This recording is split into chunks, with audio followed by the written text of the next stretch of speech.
오늘은 저기 KBS에서 난 그 기사인데요. 그 기사를 좀 보고 말씀을 나누고자 합니다. 이 흥미로운 그런 기사가 나서 신은 누구인가 충격에 빠뜨린 AI의 답변.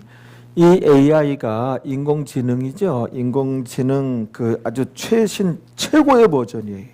그래서 GPT-3라는 그런 이제 버전인데 이 전문가들이 최신 버전이에요. 아주 최신 최고의 버전인데 AI 전문가들이 다 흥분하고 있대요. 아주 너무 깜짝 놀라고 그 버전인데 AI가 질문을 던지는 거예요. 신은 누구인가? AI의 충격적인 답변이 KBS 뉴스 기사인데요. 우리는 AI가 정말 제대로 된 답변을 하였구나. 근데 세상 사람들 입장에서는, 기자 입장에서는 충격적인 답변이래요. 근데 저는 참 흐뭇한 답변 이렇게 보이더라고요. 조금 올려보세요. 예. 요 질문 다음에 그 기사들이 나와요. 그 버전이 얼마나 대단한 버전인지 AI가. 간단한 질문 하나 할게요. 누가 이 지구를 만들었을까요? AI가 이 사람에게 질문을 하는 거예요. AI가 질문해서 사람이 시간인가요? 요 시간인가요? 라는 것은 진화론이에요. 무슨 시간이 지남으로 해서 어떤 단세포 그 생물이 생겨났다는 것이죠. 아메바라든지 우리 옛날 배웠잖아요. 무슨 집신벌레라든지 그게 해서 이제 그 단세포가 우리 인간은 지금 수십 조의 세포가 이루어져 있어요. 인간은 뭐 60조가 넘죠. 근데 단세포, 단세포 그 시작해서 그것이 이제 결국은 다세포, 그 식물도 되고 동물도 되고 이렇게 뭐 진화해서 인간이 나왔다는 게 이제 요거 시간인가요? 하는 것은 진화론을 의미하는 거예요. 근데 AI는 아닙니다 그러잖아요. 그 사람이 그럼 누구죠? 그 AI가 외계 생물체?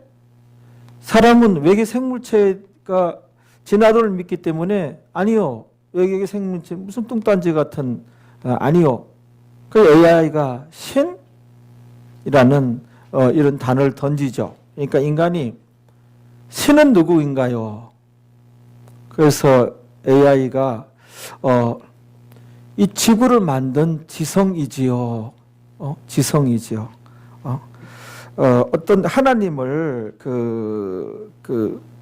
우주 물리학이라든지 이런 무신론인데 우주 물리학의 그런 전문가들 있잖아요. 그런 과학자들이 하나님이라는 단어를 안 쓰고 어떤 탁월한 인텔리전트, 탁월한 지성이라는 단어를 그들이 이제 쓰기 시작했어요. 그런데 이제 믿는 과학자들도 이제 일반 사람들한테 이제 이 하나님에 대해서 얘기할 때 그 단어를 이제 인용해서 이제 쓰기도 시작했죠. 그러니까 하나님을 지칭하는 거예요. 그래서 이 지구를 만든 지성이지요. AI가 그렇게 답을 했다는 거예요. 그러니까 어떤 그 탁월한 인텔리전트 그 지성이지요. 그 인간이 신은 존재하나요? 그러니까 AI가 그럼요. 그런 거예요. 그럼요. 인간이 신을 본 적 있습니까? AI가 없어요. 신이 존재한다는 걸 어떻게 확신하죠? AI가 이제 그건 최선이니까요. 여전히 확신합니다. 신은 존재하나요? 그럼요. 그랬잖아요. 전 참 그래도 재미있는 이런 기사이에요. 여기 한번 쭉 올려보세요. 그래서 최신 요 버전 GPT-3의 인공지능 업계 흥분, 요 전문가들이 흥분하고 있는 거예요. 굉장한 최신의 버전이 신은 있다 그러잖아요. 하나는 있다 그러잖아요. 저 인공지능은 인간보다 더 탁월하고 뛰어난 그런 지능의 저게 그런 데 있다 그러잖아요. 여러분들은 물론 다 있다는 거 이제 믿고 알고 계시기 때문에 아무런 이제 반응이 없으시네요. 그렇죠? 당연한 사실. 자, 하나님 말씀은 마태복음 12장 14절, 15절, 16절이 되겠습니다. 우리 같이 봉독을 하시겠습니다.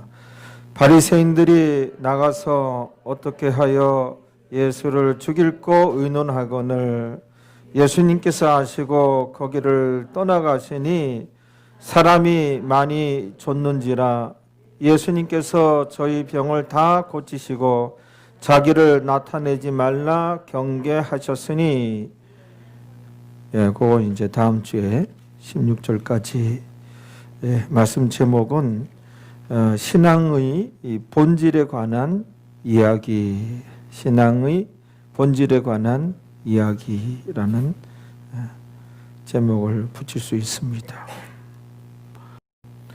오늘 이제 세 구절을 읽었는데 이 세 구절에서 이제 결국은 신앙의 본질에 관한 내용이에요.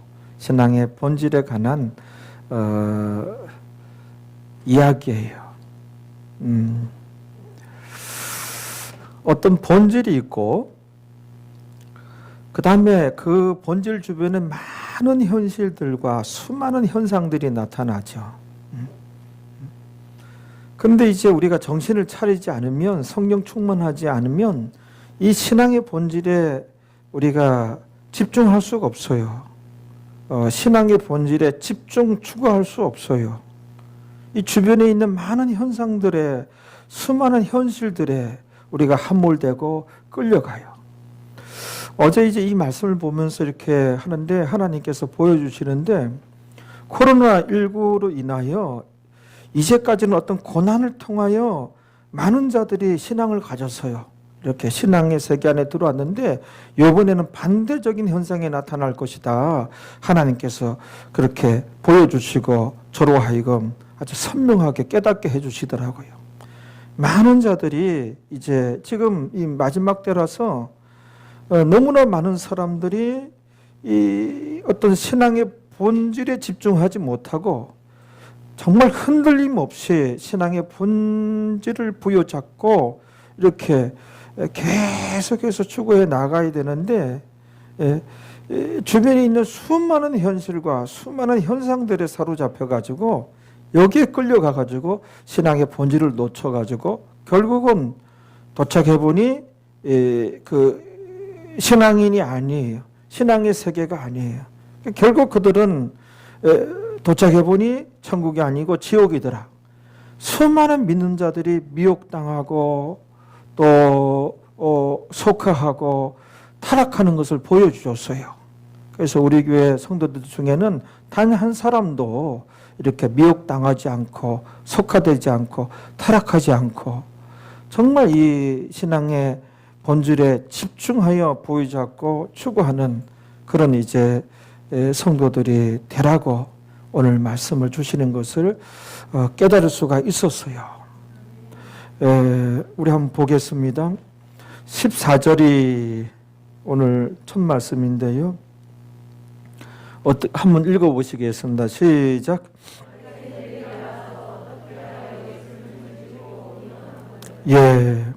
바리새인들이 나갔어요. 어디에서? 회당 안에서 회당 밖으로 나갔어요. 회당 안에는 여전히 예수님께서 계셨어요. 그렇죠?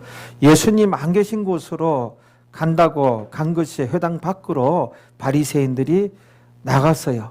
예수님 회당 안에 계시고 나가서 이 바리새인들이 무슨 짓을 했어요? 자기들끼리 대화하기를 예수님을 죽여야 되겠다. 근데 어떤 방법으로 죽이지? 자기들끼리 이런 대화를 나누었어요. 의논했어요. 거기 14절이잖아요. 바리새인들이 나가서 회당 밖으로 나가서 예수님 없는 회당 밖으로 나가서 뭔 짓을 했어요? 어떻게 하여 예수님을 죽일고 의논하거늘. 그런데 이것을 예수님께서 회당 안에 계셨지만 다 아셨어요. 예수님의 신성이죠.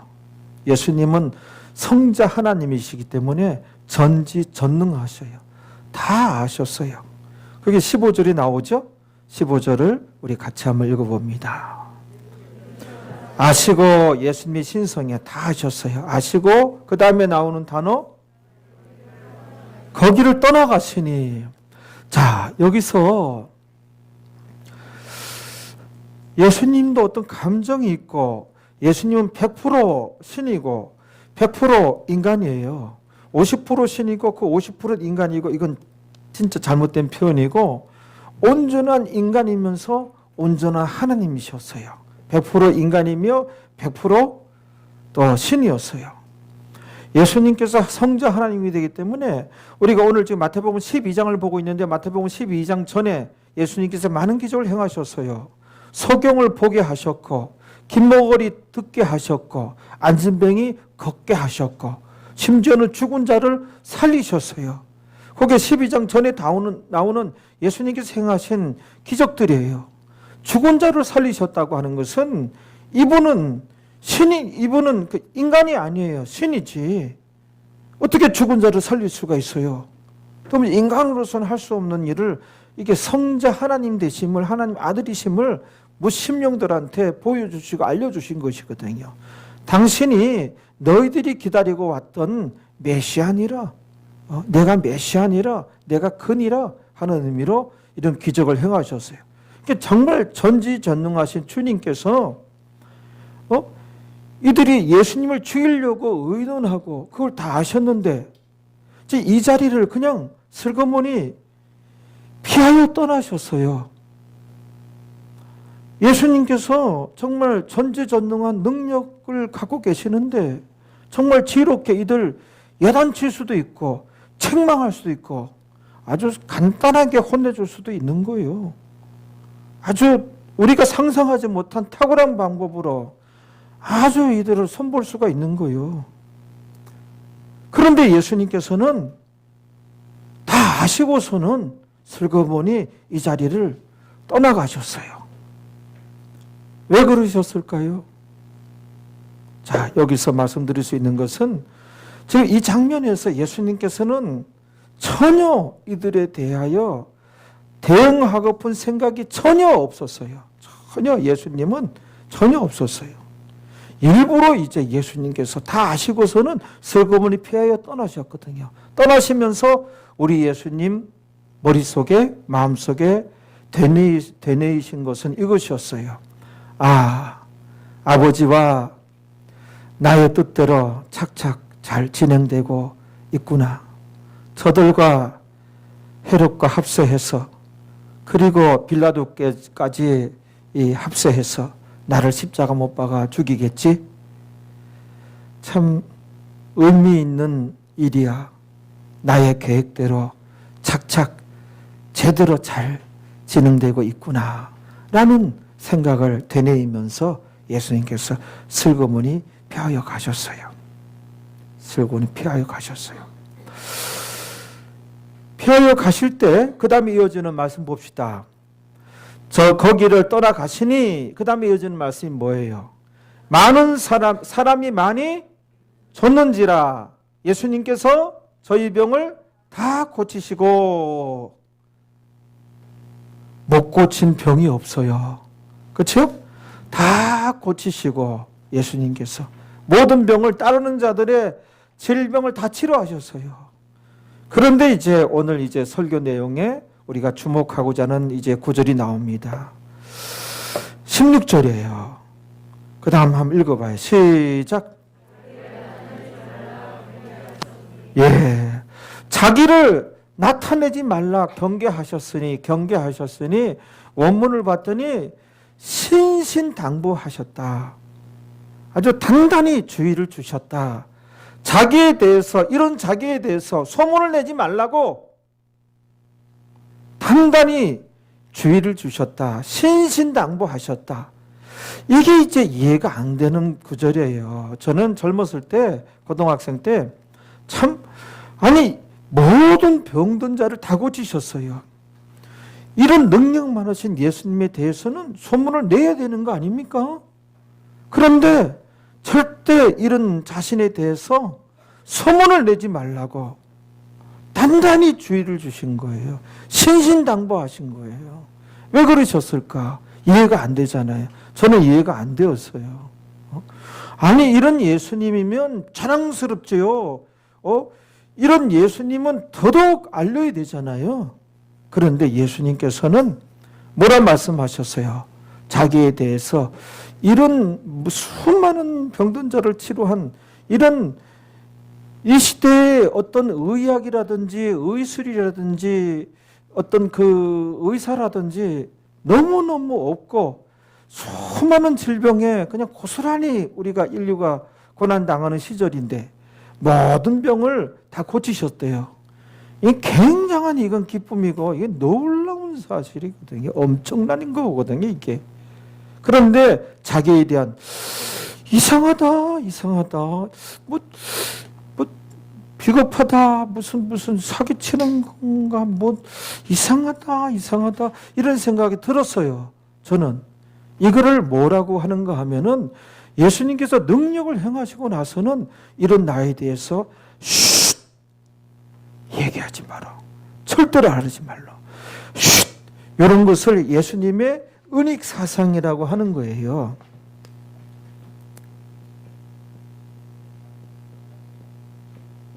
님의 은익 사상. 그러니까 예수님께서 자기를 자꾸 드러내지 않고 자꾸 감추시는 은익, 예수님의 은익 사상. 이게 여기뿐만 아니라 성경 여러 군데 나와요. 여러 군데 나와요. 결론부터 말씀드리면 왜 이렇게 하셨는가? 예수님은 예수님이 이 땅에 오신 이후에 예수님 주변에 수많은 현실들, 사람들 보고 만지고 느낄 수 있는 수많은 현실들, 수많은 현상들, 그 다음 본질, 수많은 현실과 수많은 현상과 그 중에 본질을 구분하셨어요. 본질이 뭐예요? 예수님께서 이 땅에 오신 이유예요. 예수님께서 주된 사역이에요. 그게 본질이에요. 예수님에게 있어서는. 정말 흔들림 없이 이 본질에 집중하고 본질을 항상 추구하였던 예수님의 모습을 볼 수가 있어요. 이 본질을 방해받을까 봐서, 혹이나 이 본질을 그르칠까 봐서, 이 본질을 그 타임이 있고 때가 있는데 거기에 어떤 제대로 그 시간을 못 지킬까 봐서 예수님 오신 이유는 뭐예요? 예수님 오신 이유가 모든 일에는 수단이 있고 목적이 있어요. 이 목적이라고 하는 것이 본질에 가까운 거예요. 본질. 우리가 신앙생활 할 때 신앙의 본질이 있어요. 신앙의 본질은 뭐예요? 내가 나의 마음의 중심이 예수를 영접하고 이 중심이 예수님을 향하고 이 중심이 예수님의 말씀에, 하나님 말씀에 순종하고 말씀을 지켜 행하기 위해서 힘쓸 때 이게 참 신앙이고 이게 신앙의 본질이에요. 여러분들 중심으로 예수님 영접했잖아요. 중심이 예수님을 향하고 있나요? 진정 예수님을 향하고 있나요? 그리고 진정 예수님 말씀에 순종하고 있나요? 하나님 말씀에 순종하고 있나요? 하나님 말씀, 창조주의 말씀을 지켜 행하기 위해서 힘쓰고 있나요? 이럴 때 참 신앙인이고 우리가 제대로 된 신앙생활을 하고 있는 거예요. 우리가 신앙의 본질을 우리가 항상 집중하고 추구해야지. 신앙인 주변에는 많은 현실들, 많은 현상들, 이 현상들은 신앙의 본질이 아니에요. 이걸 수단이라고 얘기할 수가 있어요. 전에도 제가 얘기했잖아요. 배 목사의 이 몸뚱아리, 이게 본체예요. 그러나 이 옷이 내가 아니, 나는 이 몸이 나예요. 나는 이 옷이 내가 아니에요. 여러 주변에 있는 신앙의 옷을 붙잡고 아니면 여러 현실과 여러 이제 그런 현상들에 사로잡혀서 본질로부터 멀어지고 신앙인이 안 신앙인이 되고 어느 틈엔가 타락해버리고 속하해버리고 이들은 모르는 거 자기가 타락해버리고 속하돼버린 것도 모르는 거예요. 모르면서 하나님께 축복해달라고 문제 해결해달라고 빌고 어느 틈엔가 속하되고 타락해버려가지고 끝장난 거예요. 스스로 예수님을 십자가에 다시 못을 박은 자예요. 회개케 할 수 없나니 회개가 안 먹혀 들어가는 그런 자들 많은 거예요. 이게 성경에 다 나오는 내용이에요. 도착해 보니 천국이 아니고 지옥이더라. 얼마나 많은 사람들이 믿는 자들이 많이 가요. 지옥에. 타락한 자들이라는 것이죠. 예수님께서 이렇게 결국은 신앙의 본질에 관한 얘기를 우리에게 던지고 있는 거예요. 그대들의 신앙이 어떠하냐? 너희들의 신앙이 어떠하냐? 예수님 보세요. 오신 목적이 이건 수단이라는 거예요. 그 본질을 합리적으로 지혜롭게 추구하기 위해서 예수님 오신 목적은 천국 복음을 증거하고 말이에요. 그래서 때가 되면 예수님 십자가에서 죽으시고 부활하시고 그래서 인류를 구원하기 위하여 오신 것이 예수님의 그 본질이고 주된 사역이고 예수님이 오신 이유예요. 그런데 이 본질을 이제 이 땅에 추구하기 위해서는 많은 기사와 이적들, 그거는 수단이란 말이에요. 예수님께서 오신 목적이 수많은 병든 자들을 치료하기 위해서 오셨으면은 그게 신앙의 본질이 그 예수님 오신 그 이유라면은 예수님께서 광고를 하셨을까요? 수많은 병든 자들은 몇 날 며칠 어디로 모여라. 병마들은 이 시간에 다 떠나갈지어다 하고선 다 치료했을 거예요. 모이지 않아도 돼요. 예수님께서 정말 전 지구촌을 바라보면서 예수님 전지전능하시니 바라보죠. 예수님께서 그 사역에 집중을 하셨을 거란 말이에요. 예수님께서 이 병든 자들 치료하기 시작하면은 수많은 사람들이 몰려들어서 100% 또 인간인지라 피곤하고 지쳐서 천국 복음을 증거하고 가르치는데 지장을 받고 방해를 받고 아무래도 이 본질을 향한 이 추구함이 집중이 흔들리게 되어 있어요. 그래서 예수님의 이 은익 사상 결국은 본질에 집중하시는 예수님 모습 속에서 우리에게 그대들은 신앙의 본질을 추구하느냐 그런 질문을 던지고 있는 내용이에요. 결국은 신앙의 본질에 관한 얘기를 오늘 낮에 우리에게 예수님께서 하시는 것이란 말이에요. 그 마가복음 1장 34절을 한번 보시겠습니다. 읽어보세요.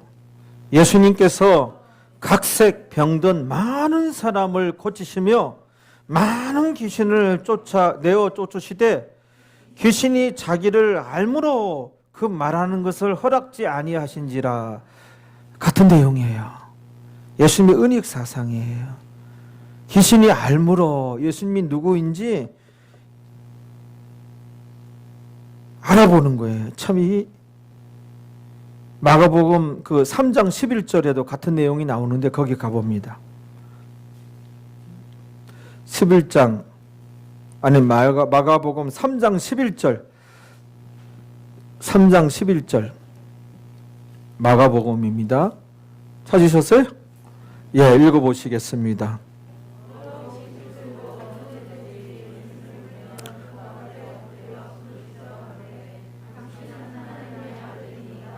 지금 이 시점이 제자들조차도 예수님이 하나님의 아들임을 확신치 못하고 알지 못할 때예요. 사람들 중에는 예수님이 하나님의 아들이다 확신한 자가 없었어요. 알지 못하던 때예요.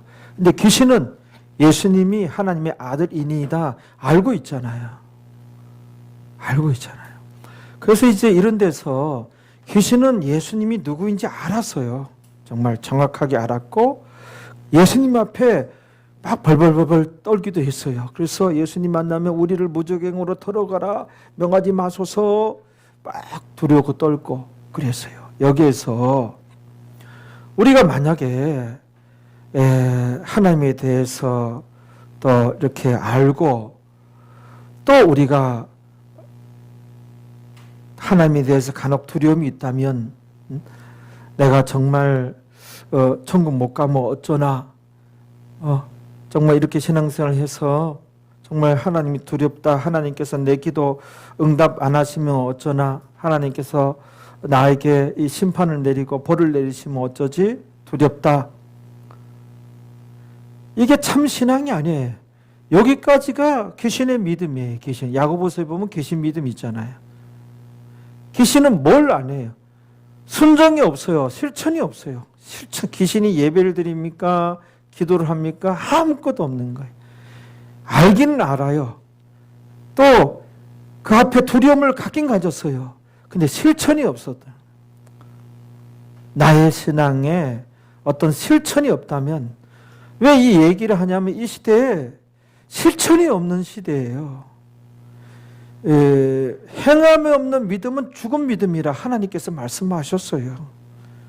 행치 않는 그 믿음 가지고 네 하나라도 구원을 받겠느냐? 구원받지 못한다는 말씀이에요. 그 말씀은 행함이 있는 믿음이라야 살아있는 믿음, 참 믿음이에요. 이 시대에 던지는 정말 기독교인들이 들어야 할 말씀이에요. 너나 할 것 없이 이게 안 되고 있어요. 믿음의 행함이 안 되고 있어요. 믿음의 행함이 안 되고 있다고요. 믿음의 행함! 이게 안 되고 있다고요. 믿음의 행함! 실천! 이게 안 되고 있어요. 행치 않는 믿음은 죽음이고 행치 않는 믿음은 천국 가지 못한다. 이 골빈 사람들아, 거기 야고보서에 나오잖아요. 예를 다 들었잖아요. 믿음으로만 안 되느니라. 믿음으로만 안 되느니라. 믿음에다가 행함이 있어야 돼. 이 시대에 행함이 없어요. 우리의 이 참 믿음을 하나님께 보여드릴 때 하나님 기뻐하시고 영광 받으시고 우리의 기도가 능력 기도가 되고 우린 성화돼서 우리에게서 그리스도 향기가 나고 빛이 나고 능력 기도 되고 또 하나님 살아계십니다. 이 땅에서 돈 받을 수 있습니다. 나의 신앙의 현주소를 체크해 보시고 신앙을 한번 돌아보세요. 능력 기도가 되지 못해서 응답이 안 되는 거예요. 결단하시고 하나님과 동행할 수 있는 여러분들이 되세요. 결단하세요. 정말 오로지 하는 신앙. 할렐루야. 그 마가복음 3장 11절 봤는데 그 다음 절 12절을 보세요. 마가복음 3장 12절에 거기도 또 나와요. 시작. 자기를 나타내지 말라고. 많이라는 단어. 신신당부를 하신 거예요. 아주 단단히 주의를 주신 거예요. 나타내지 말라고. 예수님 은익사상이에요. 왜 그러셨는가? 예수님 왜 감추고 은익사상? 이거는 어떤 그 예수님의 사역에 방해를 받을까 봐서 이에요. 예수님 그 사역을 그르칠까 봐서 그 정확한 타임에 또 그 사역 감당을 하지 못할까 봐서 정말 예수님도 그 본질에 그 집중하시고 집중 추구하는 예수님 모습 속에서 우리에게 던지는 질문은 그대들은 신앙의 본질을 아느냐? 신앙의 본질에 집중 추구하고 있느냐? 요즘에 많은 자들이 이 신앙의 본질이 뭔지도 몰라요. 그냥 신앙의 옷에 그냥 매여 있는 거예요. 본질로부터는 점점 멀어지는 거예요. 그래서 많은 현상들이 눈앞에 아른거리면 현실들이 거기에 그 함정에 빠져버려요. 그걸 부여잡아요. 한평생 그렇게 가요. 이게 엄청난 사람들이 모여들고 많은 사람들 그 굶주림을 해결하고 이런 것 진짜 확실한 현상이자 현실이잖아요. 거기도 정신을 차려서 예수님께서 본질에 집중하는 거예요.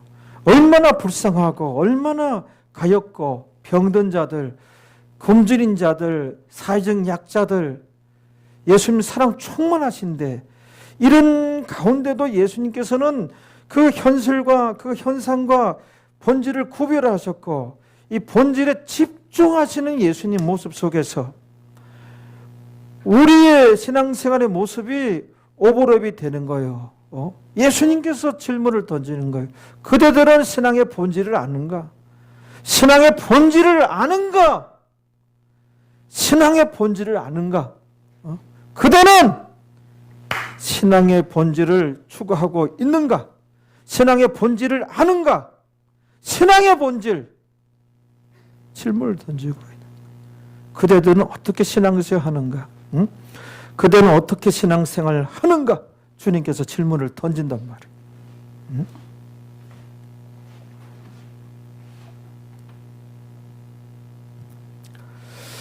우리가 이 예수님 은익 사상을 공부할 때 꼭 이제 중요한 구절 두 구절을 보겠습니다. 거기에 이제까지 제가 말씀드린 그런 내용들이 나와요. 마가복음 9장 9절을 가봅니다. 예수님 당시에는 이 은익 사상이 있었어요. 근데 지금도 성경에 대한 지식 없으면서 너 은익 사상 알아? 예수님 은익 사상? 예수님 은익 사상이야. 내 꿀밤을 난데 그냥. 마가복음 9장 9절 한번 읽어봅니다. 시작.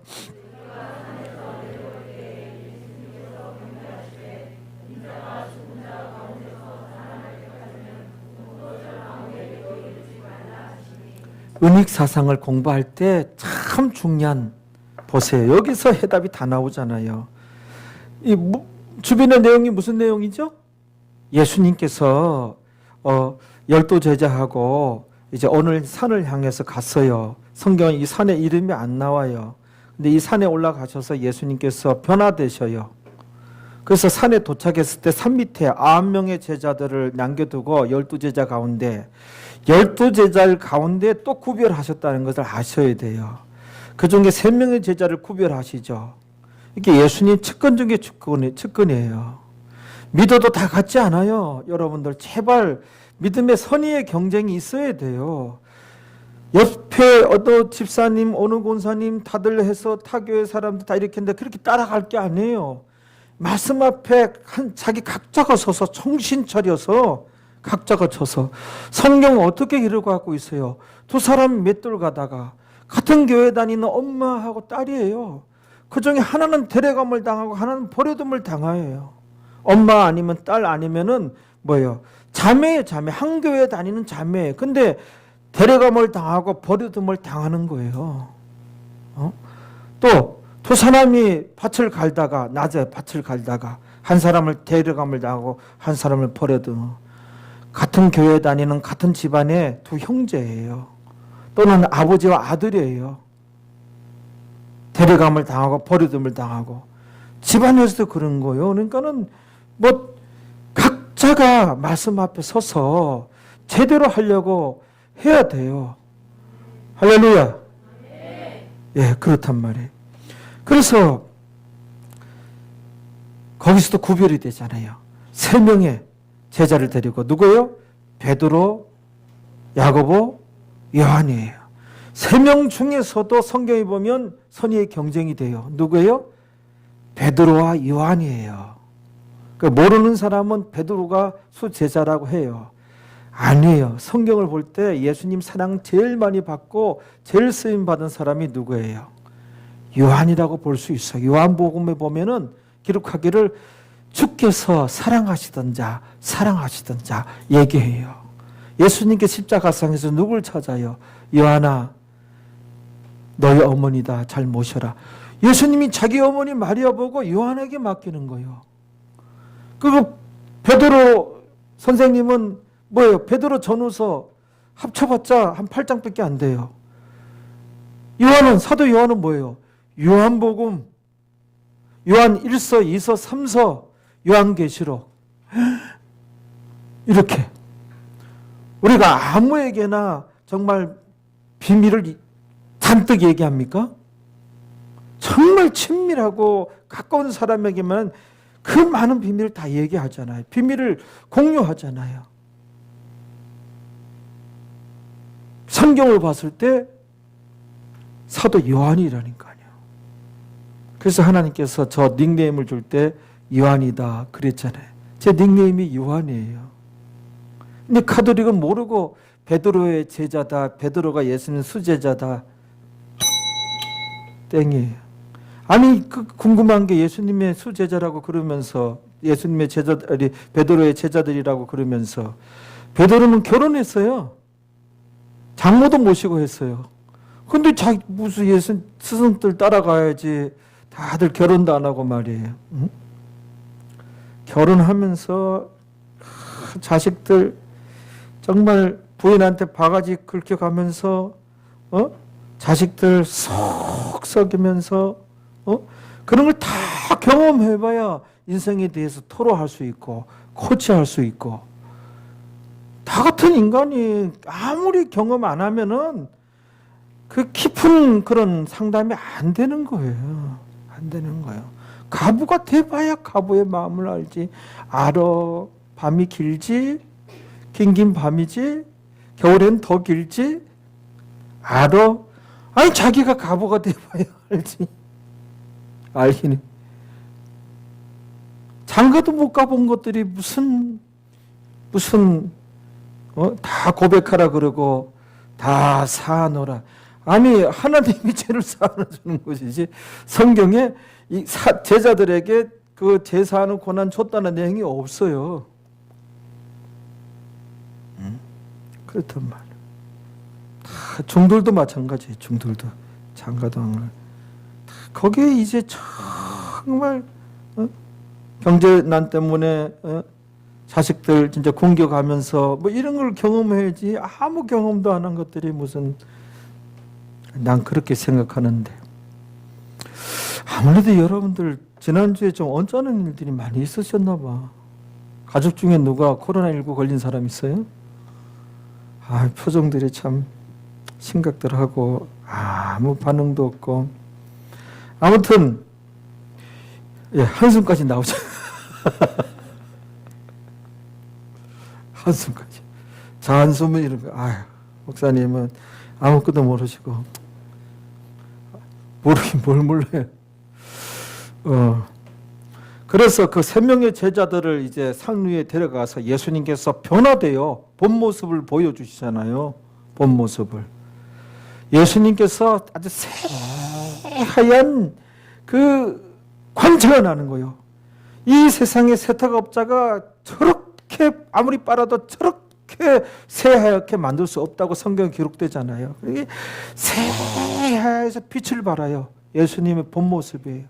근데 갑자기 어디에선가 모세가 나타나고 엘리야가 나타나가지고 예수님과 대화를 하는 거예요. 그 주변에 베드로, 요한, 야고보가 있었는데 이들이 모세, 엘리야 너무너무 좋아하고 너무너무 존경하는 조상들이거든요. 그들이 눈앞에 나타났으니 죽은 지는 뭐 몇백 년, 몇천 년 되는데, 천년이 넘는데 그들이 나타나서 그들과 대화하는 거예요. 와, 완전히 황홀경이에요. 황홀경. 거기서 이제 베드로가 좀 실수를 하게 되고, 베드로는 참 실수를 많이 해서 좀 성급하고 또 마음을 얼마나 여린지 몰라요, 베드로가. 그러면서 아주 다혈질이고, 참 매력적인 사람이에요. 그렇죠? 베드로. 우리가 비슷하잖아요. 그렇죠?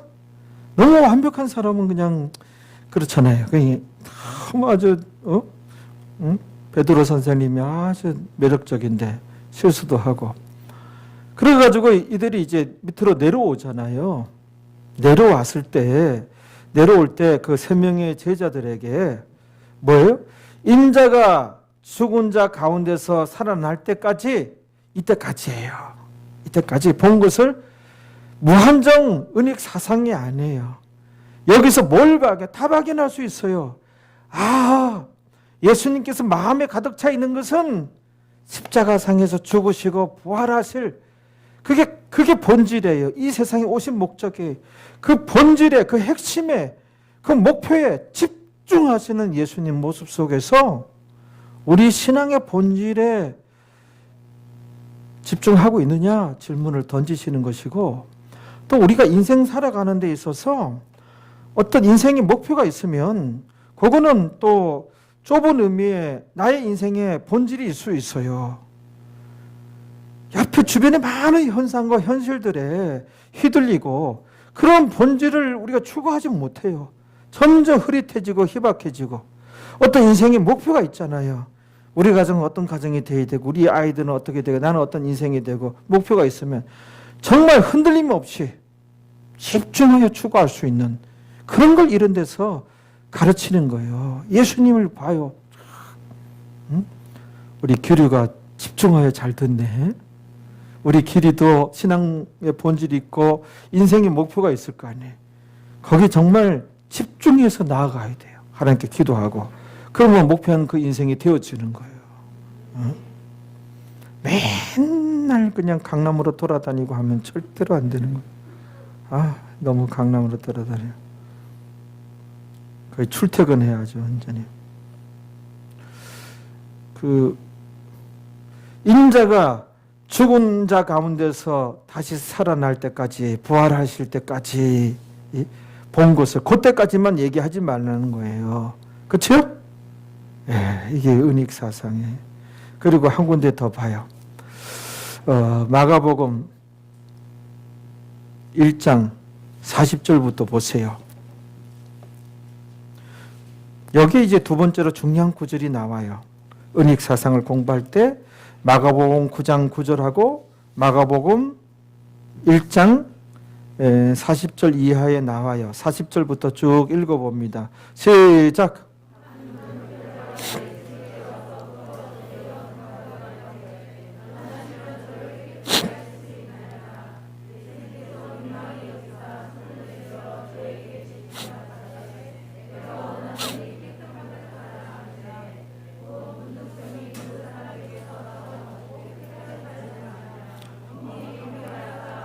예, 엄히 경계하사 곧 보내시며 무엇을 엄히 매우 단단히 당부하신 거예요. 그리고 아주 단단히 주의를 주신 거예요. 뭐 어떤 내용을 주의를 주신 거예요? 가라사대 삼가 아무에게 아무 말도 하지 말고 예수님께서 문둥병자를 치료했어요. 이건 기적이에요. 그 당시에 이거는 고치지 못했거든요. 문둥병자들 격리가 됐어요. 근데 이걸 고쳤어요. 예수님께서 고쳤는데 왜 이러셨을까? 아무에게 아무 말도 하지 말고 단 한 사람에게 보이랴? 가서 내 몸을 제사장에게 보이고, 이제 고침받았다는 걸 알려가지고 이제 자기 그 공동체 그 마을에 이제 합류할 수 있게끔 돼야 될 거 아니에요. 제사장에게 보이고 네 깨끗게 됨을 인하여 모세의 명한 것을 드려 저희에게 증거하라 하셨더니 그랬어요. 근데 이 사람이, 이 문둥병자 고침받은 자가 45절에, 이 45절이에요. 45절이 은익사상 공부할 때 참 중요한 두 번째 구절이에요. 읽어봐요. 시작.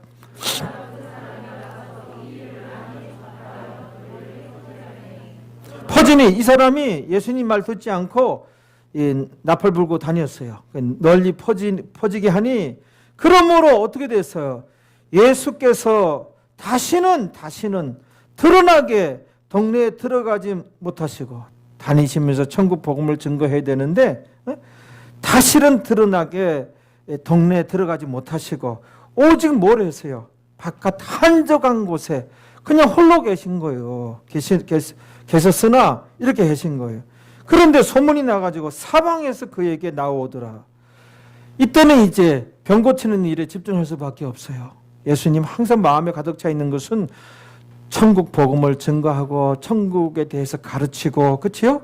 그래서 때가 되면 십자가상에 죽으시고 부활하시고, 이게 본질이고 주된 사역이고 오신 목적인데, 근데 여기는 이 문둥병자가 말을 듣지 아니함으로 고침받는 자가, 예수님께서는 뭐예요? 수많은 자가 몰려와서 오히려 거기서 마을도 들어가지 못하고 오직 한적한 곳에 계셨는데 이 사람들이 몰려오는 바람에 이들 고치는 일에 이거는 수단이거든요. 어떤 현실과 현장. 그러면 계속 붙잡혀 있을 수 있잖아요. 너무나 가난하고 헐벗고 형편없는 시대였잖아요. 여기서 어떤 본질에 집중하시는 예수님의 모습을 볼 수가 있습니다. 여러분, 우리가 그 성경에도 리브가라는 그 여인을 한번 보세요. 리브가라는 여인이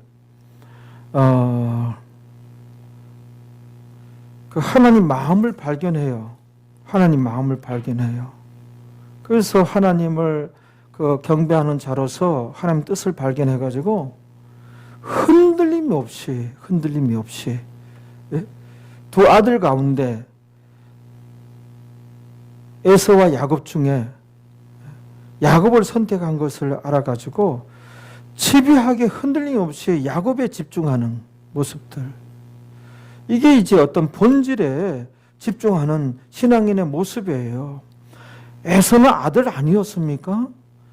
아니 자기 배에서 난 아들인데 그토록 에서와 야곱을 이렇게 구분하다니 그런 생각 못했습니까? 모든 것이 리브가에서 나온 거예요. 리브가의 가르침에 의해서 야곱이 형에게서 팥죽을 끓이고 이게 다 리브가의 가르침이에요. 그리고 장자권을 사잖아요. 형에게서 야곱이. 그게 다 리브가예요. 너무 이 리브가는 뭐예요? 야곱에 집중하잖아요. 그래서 삼촌 라반 집에 피하는 것도 뭐예요? 리브가 오빠 집이에요. 그래서 거기 도망가 있어라 그러는 거예요. 이 신앙의 본질을 가르치는 거예요. 주변에 리브가가 이 신앙의 본질을 추구하는 데 있어서 얼마나 많은 현실과 얼마나 많은 현상들이 있었어요. 아랑곳하지 않고 흔들리지 않고 본질에 집중하는 그 신앙인의 모습을 그 생명계대가 뭐예요? 이삭에게서 야곱에게로 흐르는 거예요. 이 신앙의 본질과 마찬가지. 만약에 에서가 장제되면 이제 생명계대가 끊어지고 사망계대가 흐르는 가문이 되어지는 거예요. 자, 여러분들에게 이 시간에 하나님께서 던지는 질문은 너희들의 신앙생활은 어떠하냐? 신앙의 본질에 대해서 아느냐?